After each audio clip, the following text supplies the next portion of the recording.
Sorry to burst your bubble, but pretty people are actually not the smartest. What? Now, before you come for me in the comments, let me explain. Have you ever noticed how good-looking people seem to catch all the breaks in life? You might assume it's because being blessed with stunning looks somehow makes them smarter, kinder, or more competent than average-looking folks. This is the halo effect. The halo effect is a form of cognitive bias where we unconsciously extend one positive impression of someone to their other qualities or traits. Essentially, if we find a person physically attractive, we tend to assume that they also possess a whole host of other amazing characteristics, even with no real evidence. But we're not just talking about beauty here. The halo effect can be triggered by any number of positive traits like status, charisma, talent, or wealth. However, let's start with the obvious: physical attractiveness. I hate to be the one to break it to you, but if you have an objectively attractive friend, most likely you think that they're kinder and smarter than they actually are. And it's all because of something called the halo effect in psychology. But the good thing is that you can use halo effect to your advantage if you want people to subconsciously think better of you. So the halo effect affects how we perceive people, and it influences our thoughts without us even realizing it. It's a cognitive bias that all of us have. So if a person has one positive trait, for example, they're beautiful and good looking, we assume that that person has other positive traits as well. So we might think that they're also successful and intelligent and kind, even if we have literally no evidence to support that. And the way that you can use the halo effect to your advantage is during first impressions. Because a positive first impression in one area, for example appearance or intelligence, can create a halo that makes people see everything else about you positively. So next time you meet someone, be more aware of the halo effect and try to do things to make a good first impressions in an area that you're confident in, because that can help people view you better overall.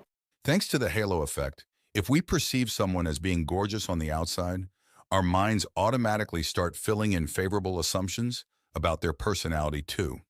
Suddenly, this beautiful stranger gets imagined as being funnier, smarter, kinder, and leading a thrilling life. This isn't conscious prejudice either. Our brains crave order, so we paint the attractive person as virtuous and accomplished in order to construct a cohesive package that makes sense. The attractive exterior shines a halo that bathes everything else about them in a perfect glow.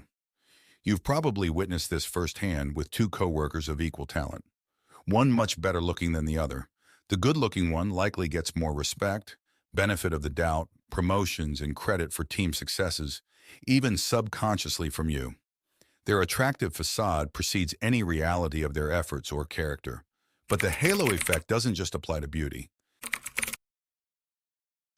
The halo effect extends to any trait like charisma, apparent skill, or even natural talent. For example, think about a public speaker or musician who commands the stage. Even knowing nothing else about them, we tend to broadly idealize their whole persona in life based on that superficial performance.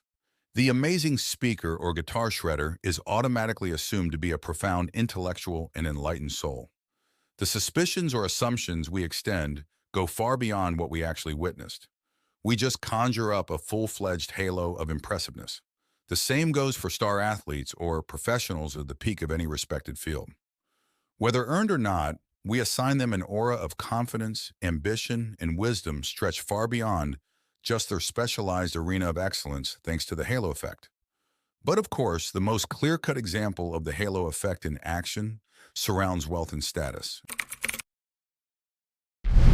After all, we commonly associate financial success in prestigious careers or titles with intelligence, power, hard work, and competence in general. We look at the rich CEO or celebrity, and our minds immediately dub them as role models, geniuses who have their whole lives impeccably managed. And let's be honest, we tend to listen more closely when influential, wealthy people speak because we can't shake the halo effects as implication of their enlightened credibility.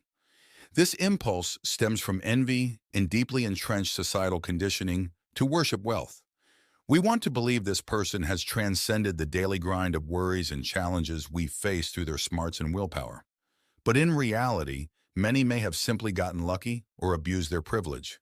The halo effect conceals that complexity. But is it a bad thing? While sometimes those halos are deserved, more often they act as distorting filters over reality. That's because they stem from our psychological need to reconcile disjointed perceptions into simplified, idealized models of a person's overall identity. So the next time you catch yourself immediately venerating someone or ascribing them saintly virtues beyond what's been proven, pause and ask, is this a halo talking?